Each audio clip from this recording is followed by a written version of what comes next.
I knew I'd find you in here, Songbird.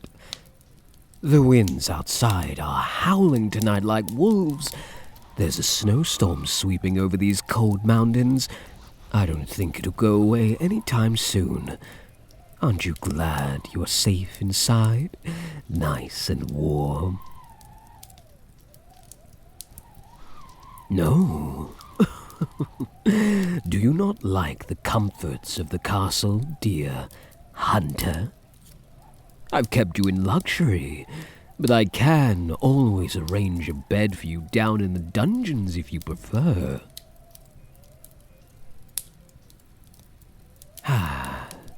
It's not what you want, trust me. What are you writing? Letters to your friends and family back home, hoping they'll be reading these someday? No.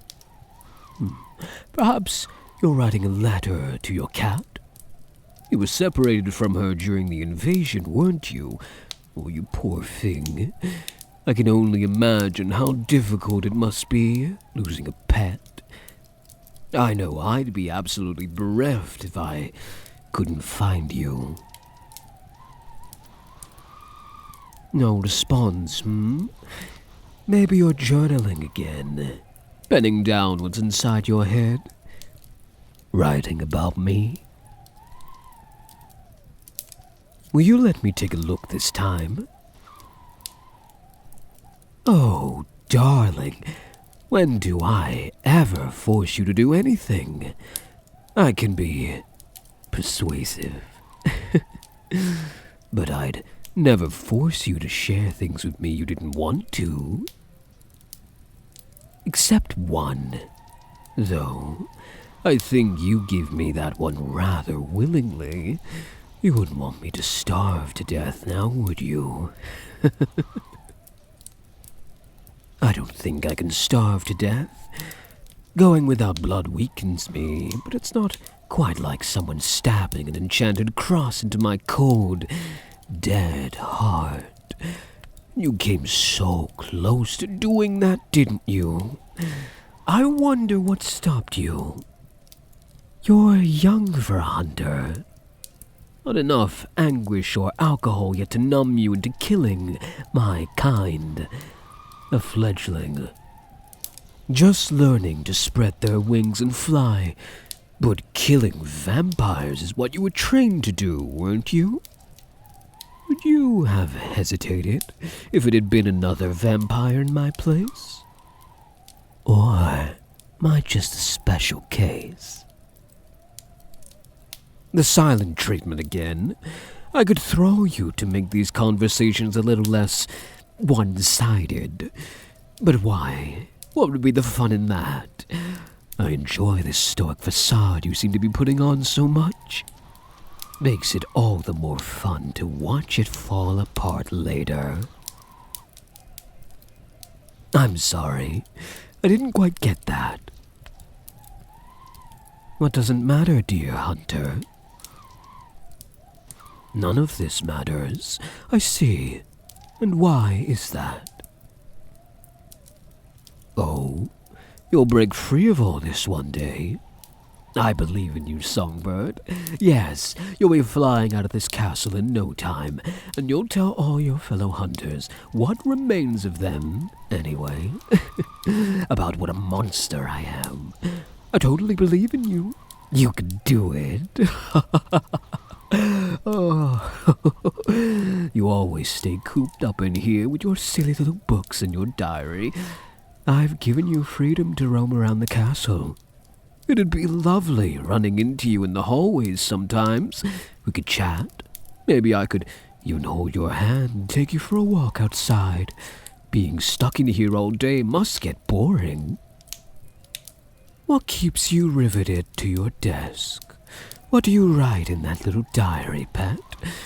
I'd genuinely like to know if you'll show me. Yes, I do have to feed. But what's wrong with a little foreplay, Or is it that, when you're with me, you just like to get straight into it? I thought you had more class than that. Oh, please, don't stare at me all scandalized. I don't know what they taught you in that village of yours, but life's too short not to have fun, especially for humans. And we could have so much fun if you just listened. I could really teach you a thing or two about men, you know. What are you afraid of? Do you think letting yourself get close to a creature of the night such as me will corrupt your soul? Cause your God to shun you away from his light and abandon you? Well, I'd say he has already done that. You've been my guest for quite a while now, haven't you?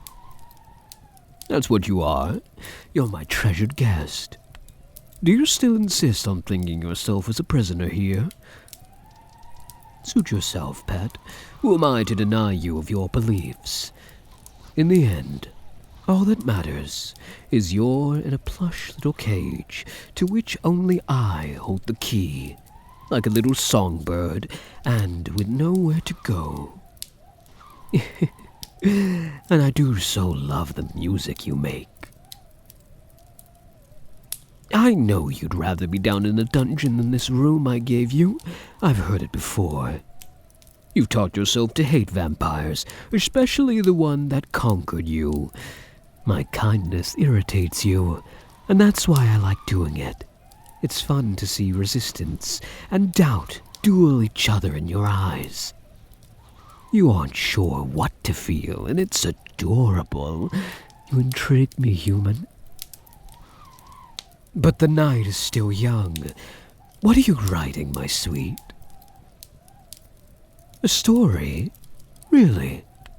I do so like stories. What's this one about?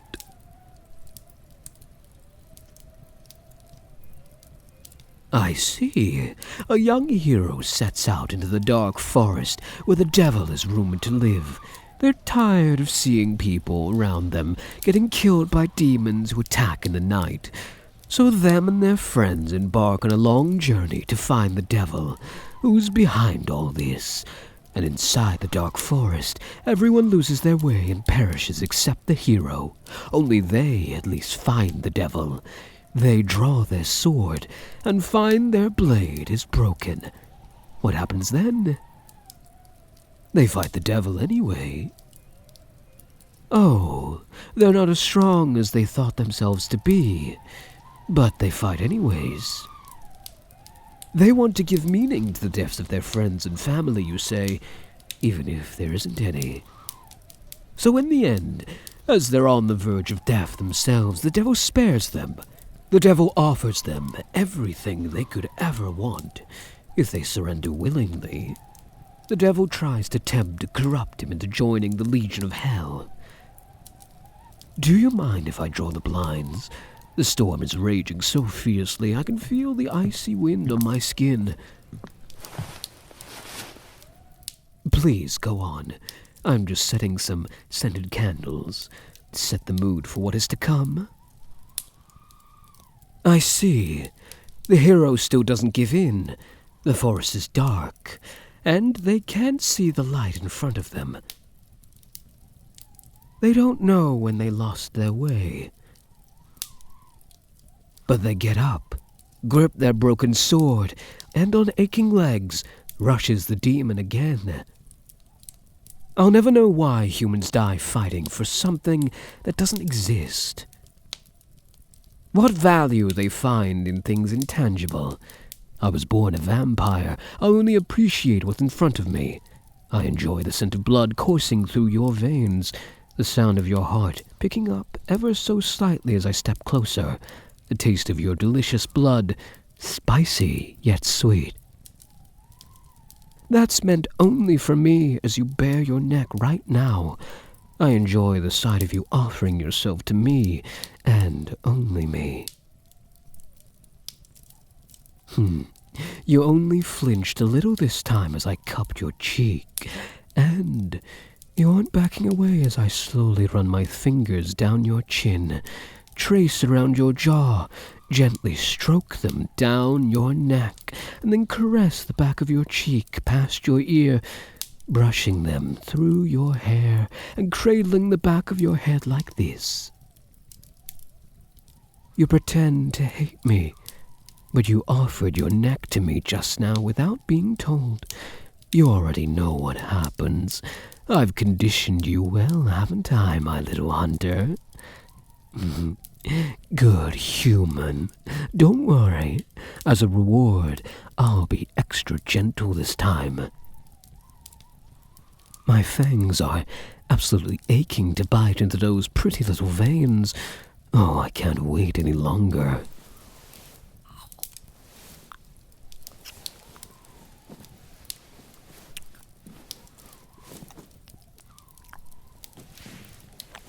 Oh, I've been longing for this all day. How do you taste so good? I might just have to keep you around forever.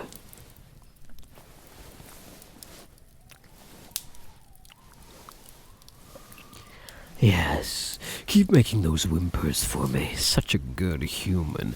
You're such a good human for me.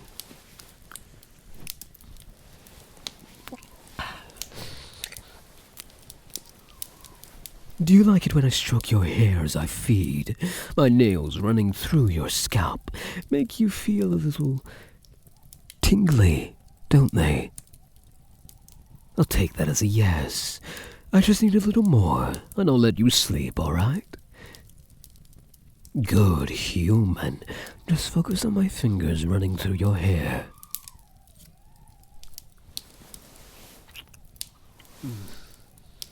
Yeah.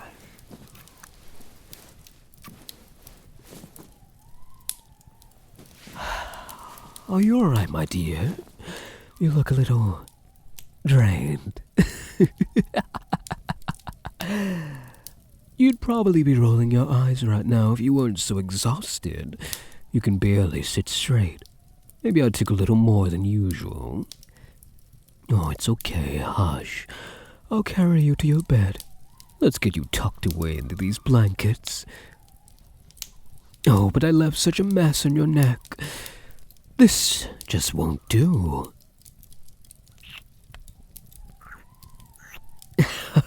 Hey, don't struggle.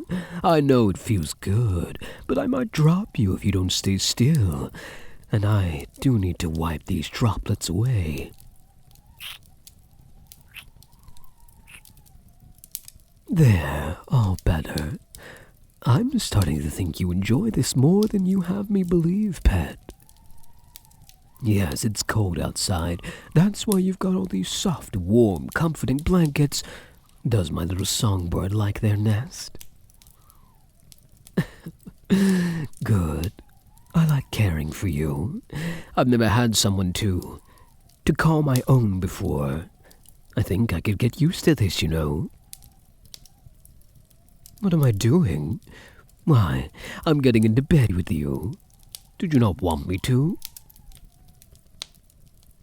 I know I don't usually do this. This is your room, and I want you to feel safe in it. But I enjoyed holding you earlier as I fed. It felt nice, just holding you in my arms. Do you mind if I hold you just a little longer? You're right. I suppose I don't need permission to hold and caress what is mine. But if you really don't want me to stay, I'll go, I promise. These corridors in this castle are long and cold, even more so this time of night. And I think I scare even my guards and attendants sometimes. They'll never admit it, but I can tell. Everyone sees me as a count, what I'm supposed to be, and not who I am behind this crown. The red eyes, the fangs. No one has ever looked at me like you do in a long time. Being with you, listening to the song in your words, it reminds me of things I've forgotten a long time ago. But maybe I'm just imagining things. I'm sorry, my sweet.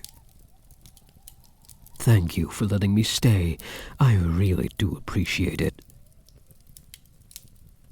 You know, you never told me how the story ends. Does the hero kill the devil? Or does he never leave the dark forest again? You don't know yet. Don't worry. I'm sure you'll figure it out eventually. You might not be able to kill vampires, but you can probably finish off a story. Hey, keep your head down. How else am I supposed to play with your hair? What am I ever going to do with you? Come here. I've got you. You're safe. I've got you. Everything's going to be fine, I promise. I'll visit your village tomorrow. I'm going to go look for your cat. I know you miss her. Don't worry. Cats can take care of themselves. And I'm sure she still remembers you. I'll bring her back. That'll make you happy, right? Good. I like seeing you happy. Maybe my heart's not as dead as I thought it was. I wonder whose fault that would be. No, it's nothing. I was just wondering how soft your hair feels. Sweet dreams, pet.